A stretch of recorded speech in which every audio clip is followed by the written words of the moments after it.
Olá, queridos amigos.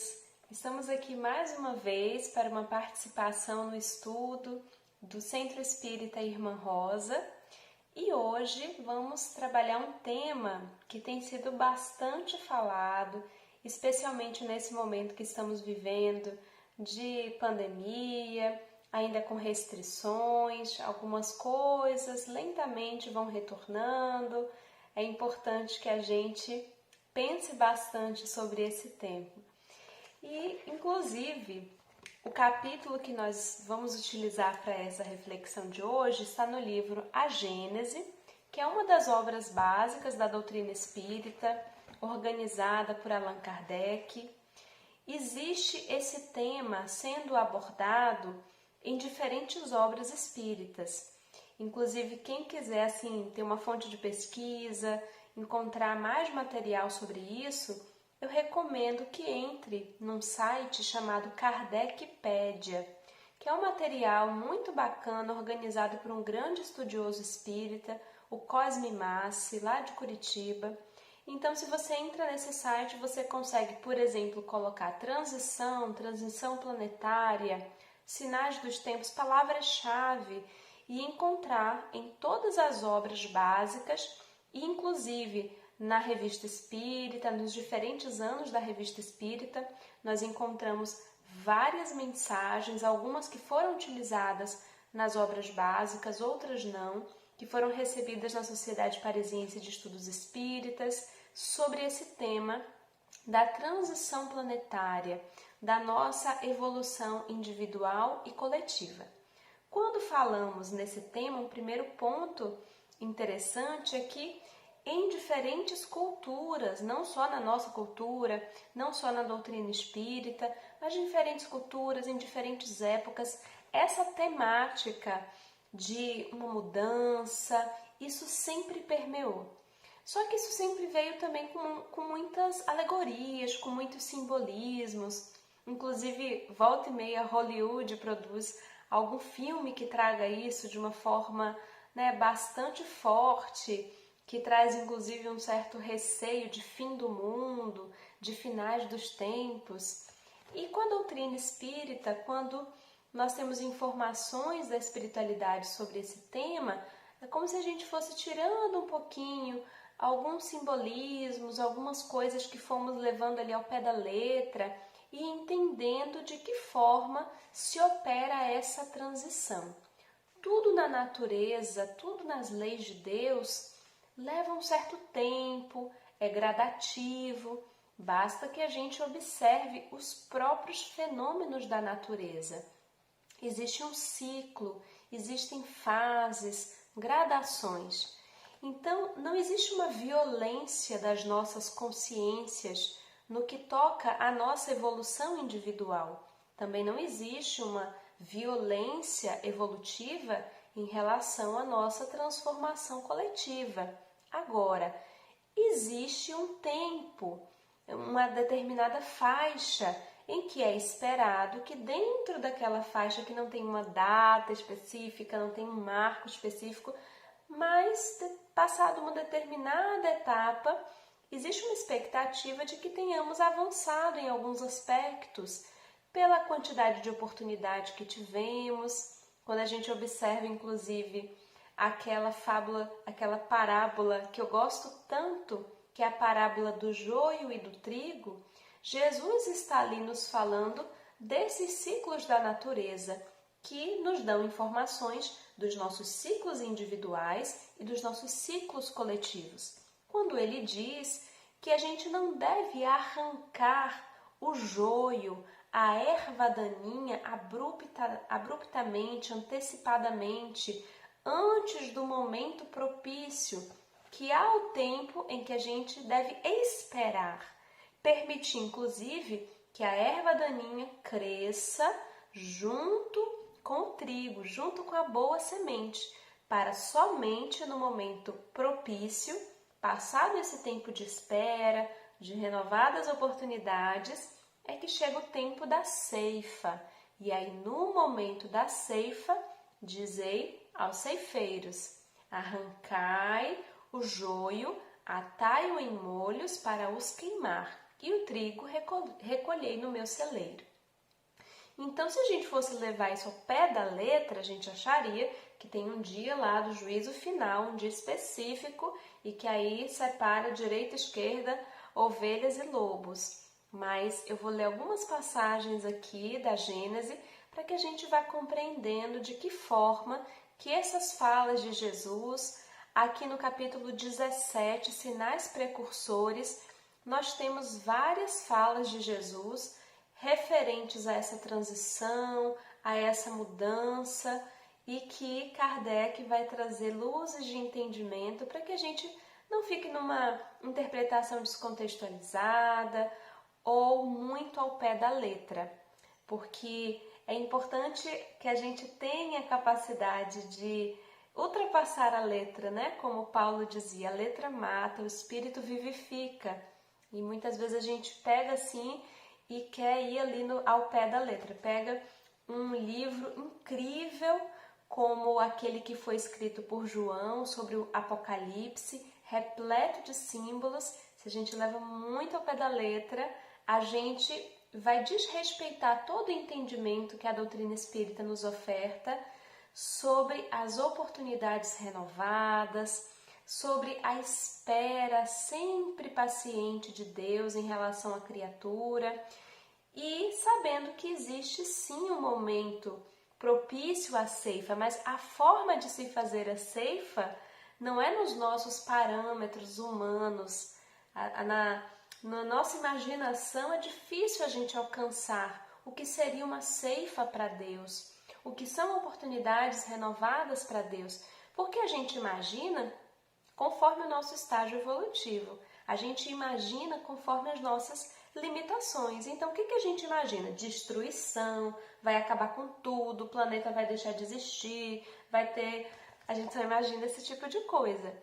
E esses fenômenos podem fazer parte do processo? Podem, mas essa não é a parte mais importante. Vamos então à leitura de alguns trechos para que a gente aprofunde a nossa compreensão. Então, aqui nesse capítulo 17, o que Kardec vai fazer? Ele vai pegar várias passagens de Jesus que estão lá no Novo Testamento, passagens de Mateus, de Marcos, e ele vai trazer essas falas que teriam essa referência mais direta, e ele vai depois abordar ponto a ponto para que a gente compreenda melhor. Eu não vou ler todas porque são muitas as que ele separou, o nosso tempo é curtinho, mas eu vou escolher uma que é a minha preferida. Em Marcos 13, 32, e a que eu vou ler depois, está em João 16, 20 a 22. Quanto a esse dia e a essa hora, ninguém sabe, nem os anjos que estão no céu, nem o Filho, mas somente o Pai. E a outra: em verdade vos digo, chorareis e gemereis, e o mundo se rejubilará. Estareis em tristeza, mas a vossa tristeza se mudará em alegria. Uma mulher, quando dá à luz, está em dor, porque é vinda a sua hora. Mas depois que ela dá à luz um filho, não mais se lembra de todos os males que sofreu, pela alegria que experimenta de haver posto um homem no mundo. É assim que agora estáis em tristeza, mas eu vos verei de novo, e o vosso coração rejubilará, e ninguém vos arrebatará a vossa alegria. Olha que coisa linda! Essa referência à dor do parto. Gente, que coisa incrível, não é mesmo? Se a mulher lembrasse em detalhes a experiência do nascimento de um filho, a gente lembra alguma coisa, mas muitas eu já trabalhei com grupos de mulheres, grupos de gestantes e de puérperas, e é muito comum que as mulheres aleguem um certo esquecimento, lembra de uma coisa, mas tem uma parte meio nublada da coisa. Lembra que doeu muito, mas não tem a dimensão exata daquela dor que é uma dor quase insuportável. Por quê? Porque se a gente lembrasse detalhadamente essa dor, possivelmente não teríamos mais filhos, não é verdade? Então, na sequência dessa dor, vem um êxtase, uma alegria. O nosso corpo é inclusive bombardeado desse hormônio que proporciona essa satisfação de ver aquela criança formada que saiu de dentro da mulher. Existem também mulheres que mesmo nesse momento posterior sentem ainda uma dificuldade de se conectar com aquele momento, mas a grande maioria passa sim por esse momento de êxtase, por esse momento de júbilo. E aqui, quando trata desses tempos que são chegados, Jesus faz uma referência direta a isso. Então, as duas informações principais dessas falas, existem outras, não vamos de forma alguma esgotar o tempo aqui, mas esses são dois pontos que eu considero muito importantes, pelo menos para mim, foram pontos muito importantes no meu estudo, que é essa data chegada. Jesus disse aqui claramente, olha, esse dia eu não vou te dar a data, porque quem sabe essa data é Deus. Gente, olha que lindo isso. Ele disse que nem ele sabe essa data, que nem os anjos sabem essa data, que quem sabe essa data é Deus. Isso é um primeiro ponto importante. O segundo ponto importante é essa questão da dor seguida da alegria, do êxtase. Se nós pudéssemos escolher, possivelmente escolheríamos não ter dor. Mas Leon Denis, no livro O Problema do Ser e do Destino, quando ele vai falar da dor como uma potência da alma, ele fala uma coisa maravilhosa. Ele nos diz: a dor e o prazer são extremos da sensação. Se você não sente a dor, você também não sente o prazer. Se você anestesia a dor, é o mesmo canal que você precisa para ter o prazer. Então você anestesia o prazer. Observe na nossa própria vida como muitas coisas que a gente diz assim, eu estou chorando de alegria, estou chorando de emoção, aquilo está atrelado a uma dor. A dor do seu suor, a dor do seu esforço. Isso faz com que na hora da conquista venha esse êxtase, que está diretamente conectado àquelas noites que você não dormiu, a toda a sua dedicação, ao que você abdicou. Quando a coisa é muito sem nenhum tipo de esforço, dificilmente a gente tem aquele prazer posterior. Parece que fica vazio de significado. E Jesus está trazendo aqui essa informação para nos dizer, não será fácil. Ele está falando de um parto. Tem coisa mais difícil do que um parto? É o nascimento de uma geração nova, de um novo momento para a humanidade terrestre. Então, se nós ainda estamos num planeta de provas e de expiações, e quais são as características desse planeta? Quando a gente analisa a maioria dos seus habitantes, encontramos ainda, porque a gente fala planeta, mas a gente está falando dos habitantes desse planeta, não é verdade? Então, se pegasse toda essa humanidade terrestre e mandasse para um planeta mais evoluído, e temos notícias que Júpiter é um planeta mais evoluído, se nós fôssemos povoar Júpiter, faríamos algo parecido com o que temos feito aqui. Então, o planeta é um locus, mas a questão são os habitantes. Então, o que é interessante? Um planeta de provas e expiações, que é a característica, a situação atual em que ainda nos encontramos, em transição gradual, lenta, processual para a regeneração. Mas um planeta de provas e expiações, a maioria dos seus habitantes ainda trabalham, ainda sentem, ainda vibram, ainda pensam mais no mal do que no bem. Sabemos que o mal, como uma coisa em si, não existe. O mal é a ausência do bem. Inclusive, se eu não faço o bem, não tem esse lugar neutro, né? Esse lugar em cima do muro que a gente às vezes quer ficar, não tem. Ou eu estou no bem, ou eu estou na ausência do bem. como a escuridão como uma coisa em si não existe. É a ausência da luz.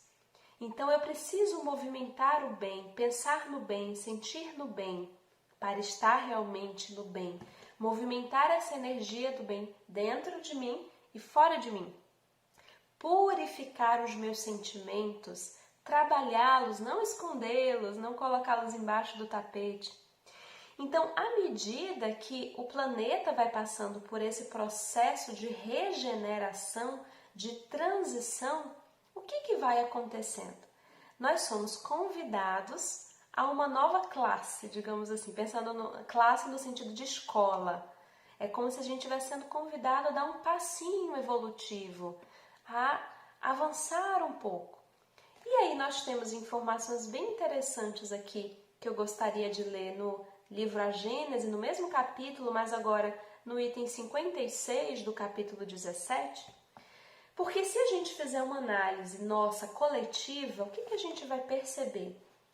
Se a gente olhar lá aquele homem primitivo, ou mesmo se não for o homem primitivo, mas se a gente remontar 2.000, 3.000 anos atrás, a gente vai perceber que houveram avanços, nós caminhamos.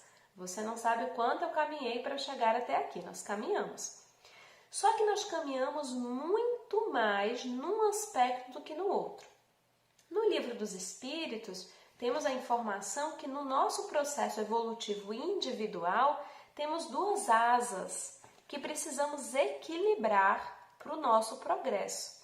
Uma dessas asas trata da questão do conhecimento, desse avanço no aspecto da sabedoria, que é o verdadeiro conhecimento. Não é o conhecimento, não é a evolução intelectual no aspecto de acúmulo de informação, de virar alguém que simplesmente sabe repetir coisas. Mas o ponto de luz realmente do aspecto intelectual é a sabedoria. É aquilo que, mesmo que você reencarne e as informações dos livros que você leu, aquilo seja apagado, mas você internalizou o que é o essencial daquelas informações. Nós percebemos quando entramos em contato com Googles ambulantes, que sabem repetir um monte de informação, citar um monte de coisa, e quando travamos contato com verdadeiros sábios, com pessoas que têm, inclusive, às vezes, mais a sabedoria da vida do que a sabedoria dos livros, porque é uma conquista daquela alma realmente. Então, isso é uma asa. E existe uma outra asa, que é a asa dos aspectos morais, dos sentimentos que já conseguimos realmente desenvolver, purificar. Essa parte aqui que vai trazer ali a nossa humildade, a nossa simplicidade, a nossa caridade, a nossa fraternidade. Essa asa daqui, gente, uma característica importante nossa como coletividade é estar com essa asa meio desregulada. Imaginemos um avião ou um pássaro que as duas asas estão em desequilíbrio, precisa das duas asas para que ele consiga planar com êxito. Então, o que acontece? Uma característica importante nossa quando a gente dá uma olhada coletivamente. Avançamos intelectualmente, construímos universidades, templos do saber. Temos hoje um Google, olha que coisa interessante. Por mais que isso seja mais o aspecto do conhecimento, mas ajuda também na sabedoria, o acesso à informação, o acesso às letras. Houve tempo em que poucas pessoas tinham acesso a essa iniciação espiritual, inclusive. Leon Denis vai tratar disso no livro Depois da Morte, Doutrina Secreta. Outros autores também vão tratar disso. Então, isso era difícil você acessar. Hoje é um acesso a avanços tecnológicos, a mais conforto. Pois é, mas quando a gente olha essa outra parte, a gente é capaz de ler coisas que foram escritas tanto no cristianismo, tanto palavras de Jesus, quanto olhamos também ensinamentos do Egito, ensinamentos da Grécia, dos filósofos clássicos, ensinamentos da Índia. E hoje, gente, passado tanto tempo, ainda parece uma coisa que a gente não sabe fazer. Temos tanta dificuldade ainda com a fraternidade, com a humildade, com a simplicidade. Tudo isso permanece tão atual. Ao mesmo tempo que a tecnologia avança a passos largos e uma pessoa que nasce hoje, talvez daqui a 10 anos as coisas de hoje já estejam defasadas, a gente troca de celular tão rapidamente, mas esses aspectos morais, eles continuam necessários, continuam atuais de uma forma que a gente poderia ler algumas coisas e dizer, isso aqui é simples, isso aqui eu já faço, mas não. A gente ainda lê e fala, meu Deus, amai a Deus sobre todas as coisas e ao próximo como a ti mesmo. E a gente não consegue fazer isso ainda. Então, uma característica importante, uma dificuldade nossa coletiva e que atrapalha esse nosso processo, que, digamos assim, desacelera o nosso processo rumo ao planeta de regeneração, é esse desequilíbrio das asas, é essa dificuldade nossa, inclusive, de valorizar. Porque quando a gente educa os nossos filhos, eu estava assistindo uma palestra esses dias de uma filósofa que eu admiro muito, a Lúcia Helena, e ela dizia assim, a gente educa os filhos pensando o que você vai ser quando você crescer. E isso é muito pensando nessa parte, inclusive muito material, profissional, na verdade. Mas a gente não pergunta o que você vai ser para crescer. Quais os valores morais que nós vamos desenvolver na sua vida, né? Que é dessa outra asa aqui. Então eu vou ler para vocês.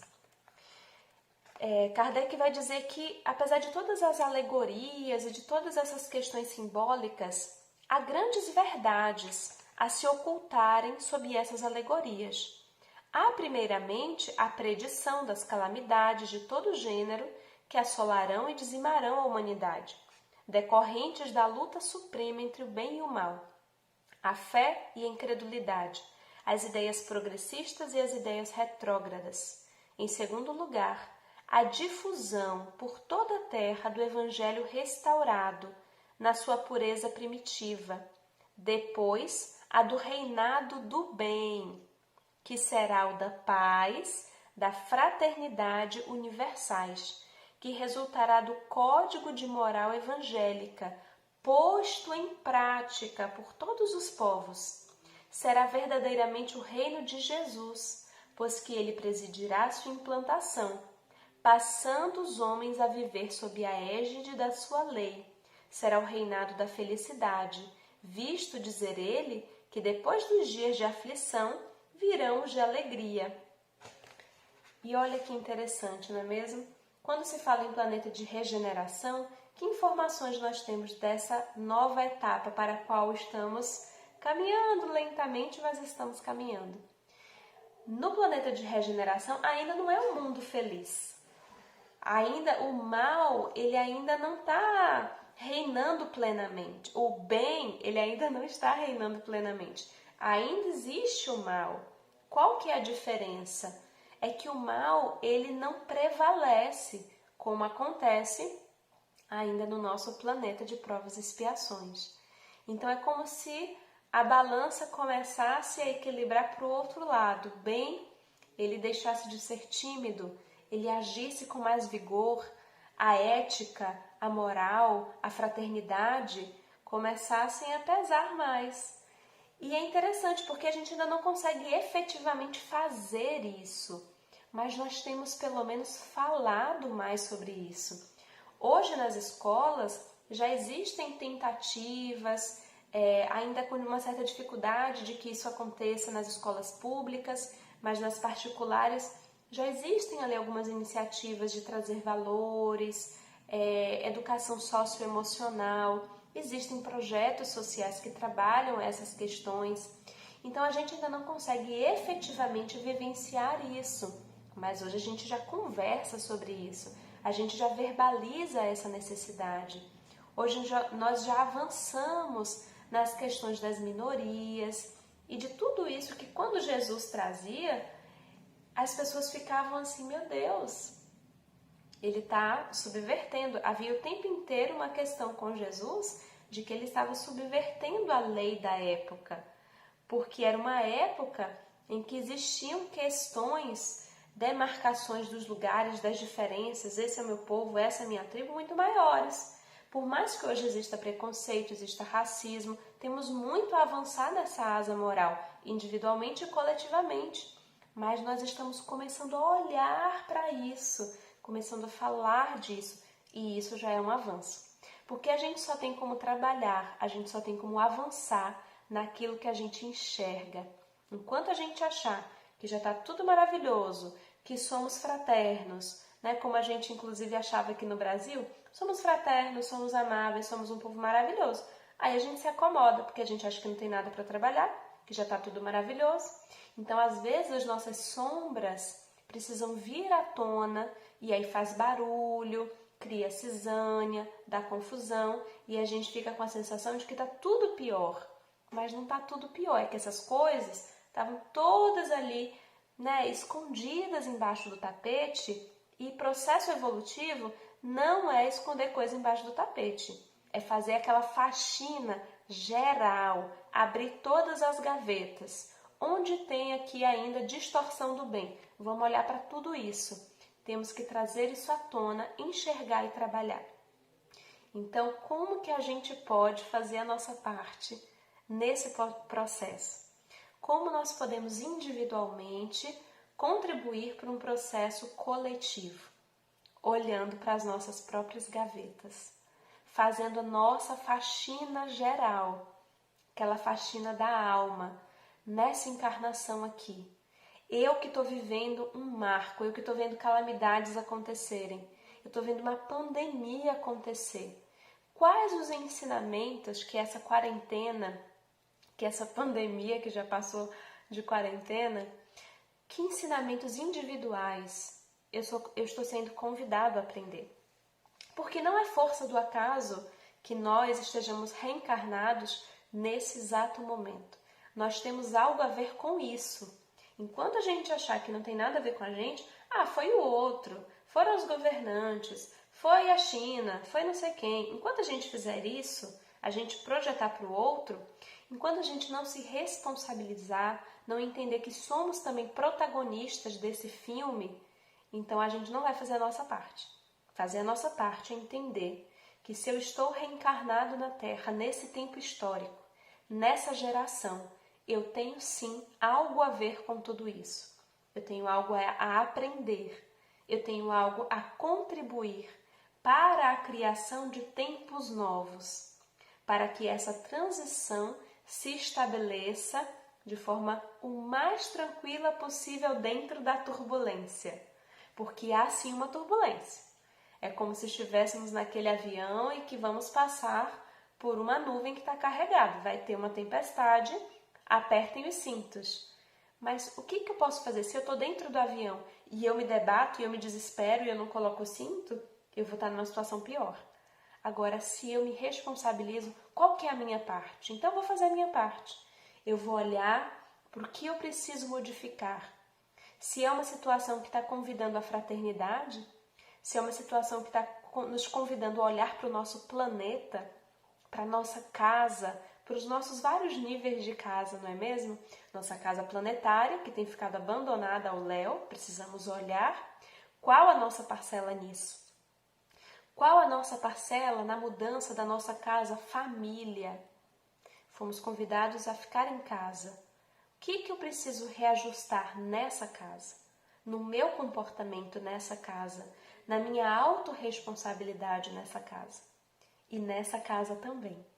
Nesse templo interno material, meu corpo, e nesse templo interno alma, que eu preciso olhar, o que eu preciso limpar, o que eu preciso visitar.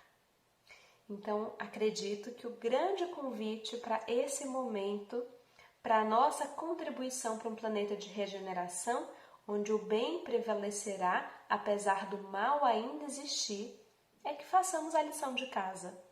Porque fomos avisados das tempestades, das dificuldades, mas que essas dificuldades vêm para um bem maior. É um grande parto, muitas vezes sofrido, chorado, mas depois dele se porfiarmos, se fizermos a nossa parte, teremos enormes resultados, grandes alegrias, grandes sorrisos, grandes venturas daqueles que lutaram e agora podem receber, aproveitar dessa nova fase, dessa nova oportunidade. Então, que façamos a nossa parte, porque são chegados os tempos, e os tempos chegarão, conosco apesar de nós. Que possamos realmente contribuir, ser protagonistas da nossa vida, para que não seja necessária uma mudança de turma, digamos assim, como também já fomos avisados pela espiritualidade, sobre a importância de fazer a nossa parte para aqui permanecermos, não porque seremos expulsos, não existe essa questão de expulsão, mas de afinidade fluídica. O nosso perispírito se afiniza com o perispírito daqui. Então, à medida que a Terra vai mudando para um fluido menos denso, é importante que o nosso fluido individual também passe por essa mudança. E finalizo com um pequeno trecho de uma música chamada São Chegados os Tempos, depois podem escutar no YouTube, que diz assim: já não há lugar onde a luz não possa alcançar, já não há um coração que não carregue o germe do amor, já podemos divisar no final da estrada de sombra e dor os olhos claros, calmos e serenos do Senhor. São chegados os tempos, paz e bênçãos a todos nós. Encerramos aqui a nossa fala e agora passamos a palavra à amiga Maria Alice, que vai fazer o processo de fluidificação da água e a nossa prece final. Muito obrigada a todos.